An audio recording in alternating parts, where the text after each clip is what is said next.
Sup, my name is Ray for the TheYugiohCouncil and welcome to coffee time. I hope you have your coffee next to you that you can enjoy this video. If not, then have some hot chocolate. We're in the winter season. Now, before we get into the real point of this video, I'm just going to talk about the eBay store real quick. We had a very piss poor launch. And we didn't expect to fall into so many issues, but as of the time of the upload of this video, if this is the third video of the day, the eBay store has been updated and will be updated throughout the week. Yeah, finally. I know that's what many of you are saying. I have taken some personal time the past 5 days to prepare for everything that we will be doing from now way into like 2 years from now. And as we go further, once we get a little more into the video schedules, then I will do a channel update covering all of that, as I do not want to leave any of you out who are not following me on Facebook. So let's talk about Noble Knights. They got a box set on Friday, and I'm going to give you my thoughts on it, the good, the bad, and Noble Knights. Now, before we had any real info on this outside of it just being a box set, I had made a video for it, but there are some things now that have changed. So, let's look at the positive. Konami gave them something to start the Murdart play faster, which is basically reinforcements to the army was 1, being at 3. Went from being at 1 to being at 3. That's a huge push, believe it or not. And then they gave us Merlin. Merlin is the deck's formula synchron, while also basically being the main thing that's going to get it out onto the field when you don't have it. Given that I'm not a big fan of running like Merlin at 3, but it's kind of necessary.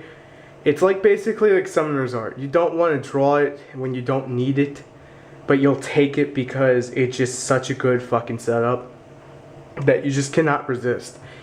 And honestly, it is one of the best things Konami has ever given this archetype, and is one of the best things they could have ever asked for. This is their version of basically of a way of giving them surge power without giving them surge power.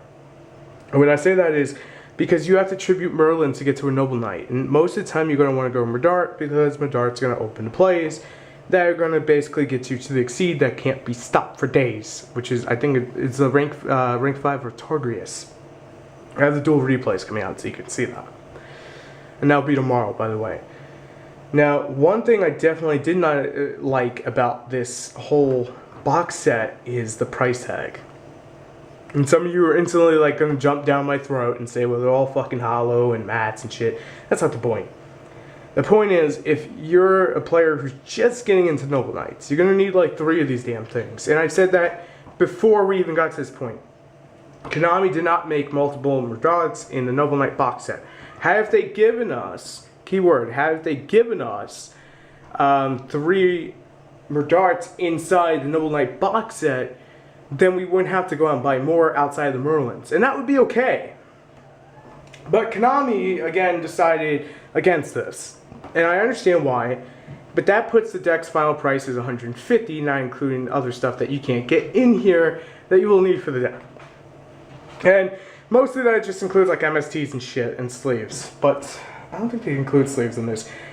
I do like what they did with the mat. My SAO mat is pretty much the same size as the Noble Knight mat. That's awesome.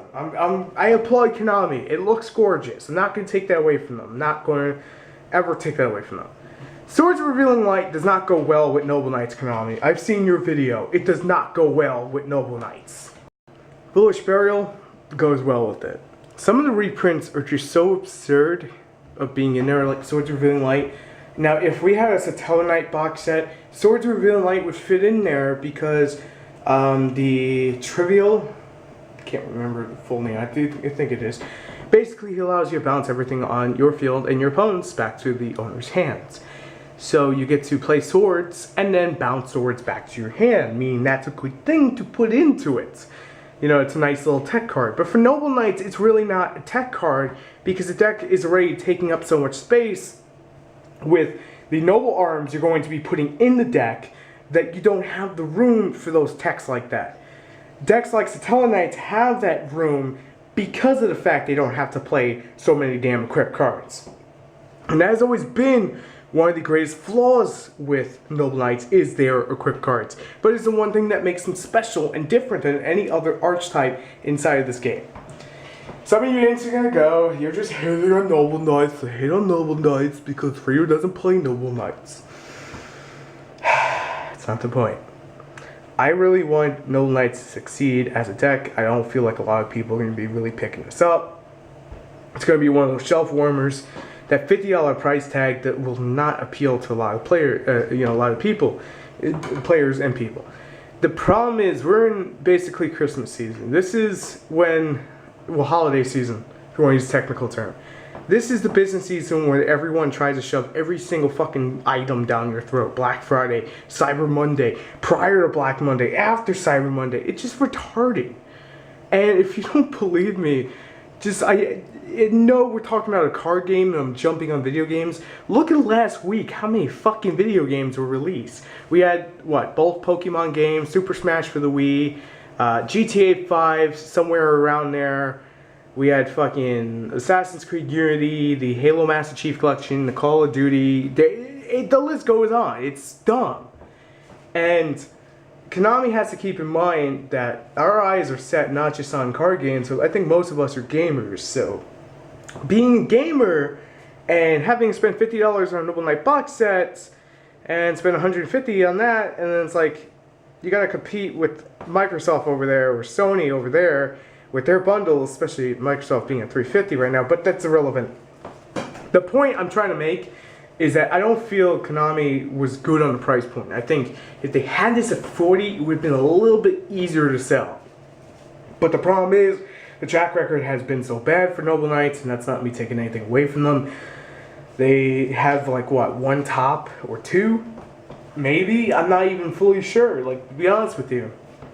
But the point of the fact still stands is that Noble Knights are not fully there as a deck. This does give them a final good push that they do need. Honestly, I couldn't sit down and be a developer designing this deck and say, well, this deck still needs this or that. In all honesty, I think they have pretty much everything they could need outside of not enough room in the deck because, well, you have to play all these damn Noble Arm cards. And unless the card came out that basically said you could just slap this down and then take any Noble Arms card from your graveyard and equip it to the monster, it's not really going to help.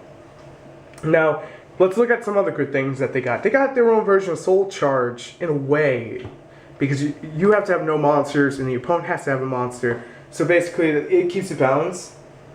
And then you can take a Noble Knight from your graveyard and Noble Arms and equip it to it, and then basically you want to go Merdart to make the rank 4 play, or go into the obvious rank 5 play. Which 90% of the time you're going to go for that rank 5 play, because it's just a better play.